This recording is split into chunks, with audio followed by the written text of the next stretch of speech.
Hi, I'm Troy with Wohler USA. I wanted to take a minute today to talk about the importance of sweeping your masonry fireplace. This is something that should be done once a year. It can be done by yourself at home, or it can be done by an industry professional. If you're new to fireplaces, or if you just bought a home and have a fireplace, this is a perfect video for you to learn the basics to doing this, why you should do this, and the best practice for doing this. As we burn a fire, we're consuming carbon.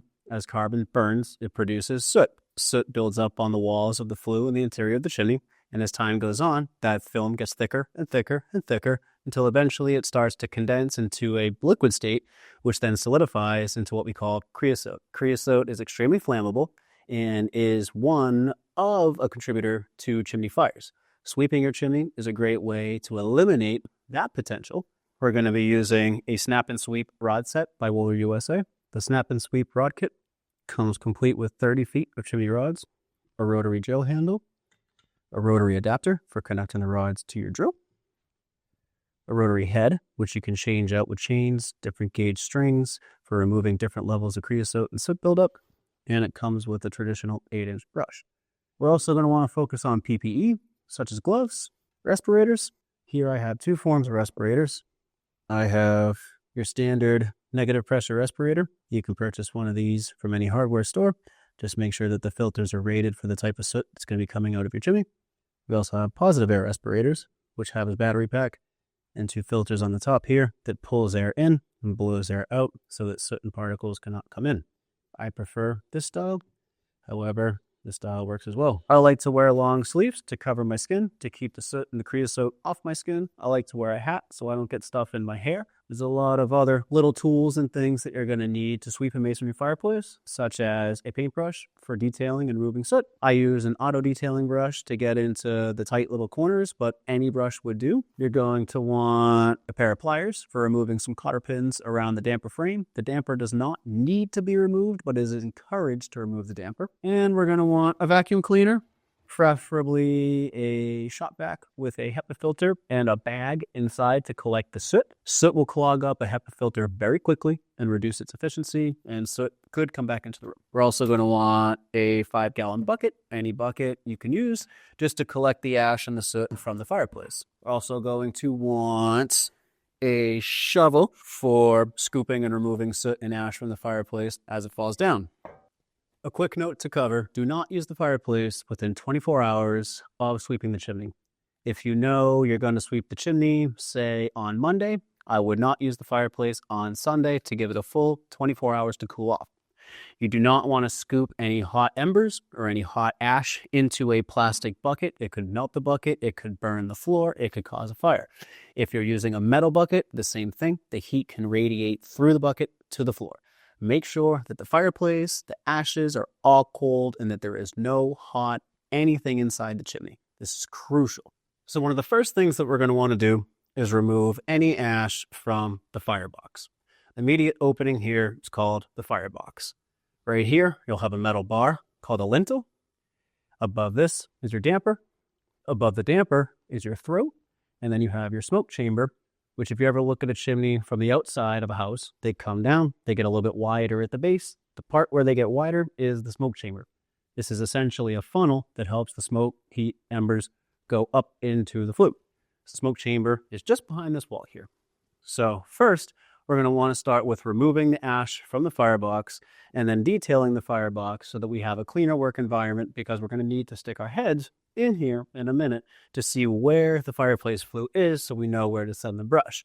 We want to try to keep as much of this soot off of us as possible. It's carcinogenic. The more of it that gets on you for the more time, the more likely you are to develop health-related effects from the exposure. So anything you can do to keep this off your skin is crucial. We're just going to scoop from here and place it in the bucket. We're going to have the vacuum running. That way we don't get big ploofs of ash coming out of the bucket. And we'll go ahead, we'll turn the vacuum on, and hopefully there won't be too much noise pollution as we're doing this.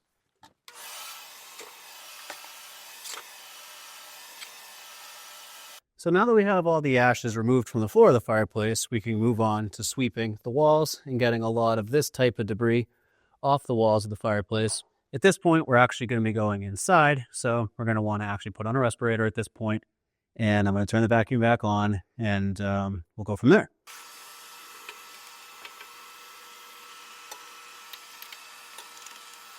Now, something I like to do is take the vacuum hose and I stick the hose up inside of our smoke chamber, which we can see up there.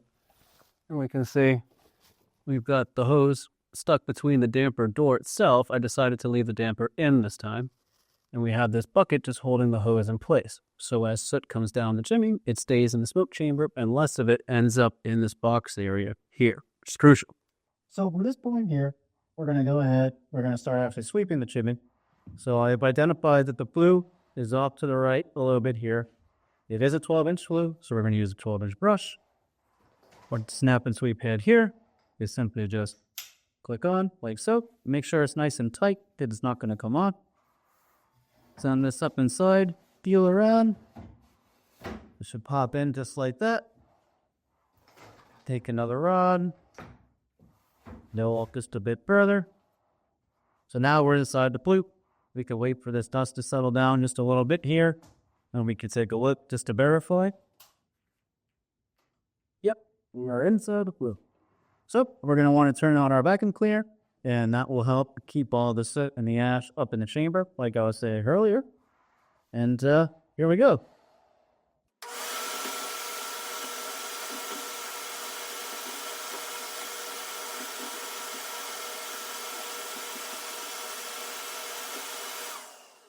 So we know we just reached the top of the chimney because I can feel the rod hitting the chimney cap at the top. And there's also a loud audible thud. Some chimneys don't have a chimney cap, so you can always just walk outside, take a look, and look for the brush sticking out at the top of the chimney. This chimney has a cap, so we can tell that we're at the top. These rods are 3 feet in length. Like I was saying, the lintel is right here. So we sweep from here to this button here. We know that's 3 feet of chimney that we swept. If you go back up or down, all down there, you're done 3 feet. We can disconnect this rod. Repeat the same process. Down to the next button, up. Down to the next button, and up it. And we'll repeat the process with the vacuum running again and again until eventually we stop seeing the soot coming down. The first couple times it's going to be very sooty. I've already pre-swept this chimney for the sake of the video. But basically, we're going to do this 2 or 3 times each PEX.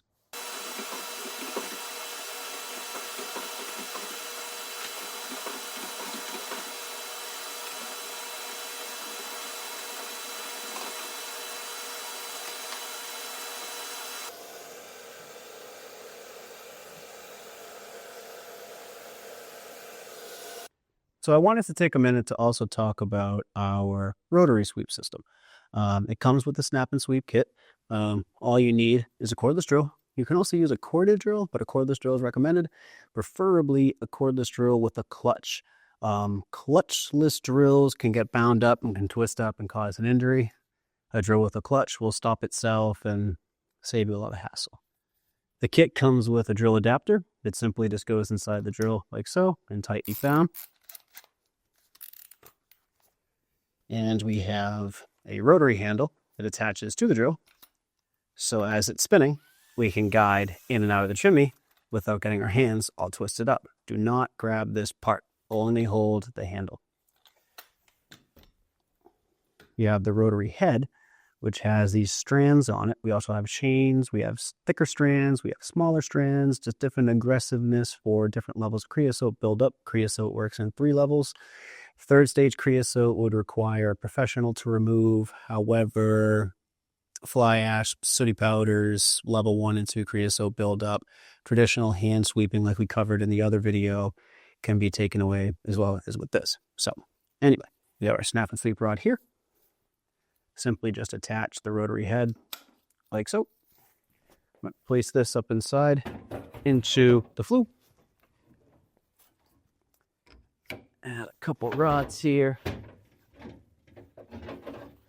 This home is a short little ranch with only about a 15-foot flue. So we only need a couple of rods till we reach the top here. Awesome. There we are. So take our drill, attach it like so. I like to stand off to the side with a foot up, and I guide in and out. And same as before with hand sweeping, we just go from button to button.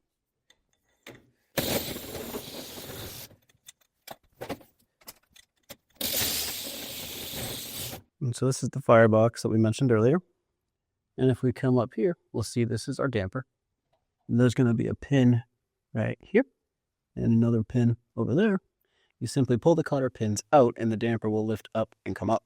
Some dampers have a gear that goes in the middle right here. And you'll have a rod on the front of your fireplace that you twist like so. You just pull that out, the gear will fall, and the damper comes out the same way.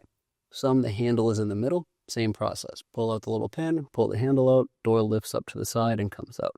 This door was a little bit stuck inside, but just above it is the smoke chamber, which I want to show you here in just a second. So here's our smoke chamber in our transition to the flue just above. And that's mainly what we're looking for when we go to send the brush inside, is this the position of the flue in relation to the smoke chamber. As we're sweeping the chimney, we want to make sure that we get these interior walls of the chamber and that behind our damper frame, we clean up any debris and all this piled up stuff back here. So that's the wrap. I hope that everything that we covered here today gives you more confidence, more insight, and more understanding to the anatomy of a chimney, how to sweep a chimney. If you would like to purchase any of this stuff, you can visit our website. You can also send an email. I myself or any of other representatives will see that email and we'll help you the best that we can. I want to thank you for taking the time to watch this video, and thanks for choosing Wohler USA.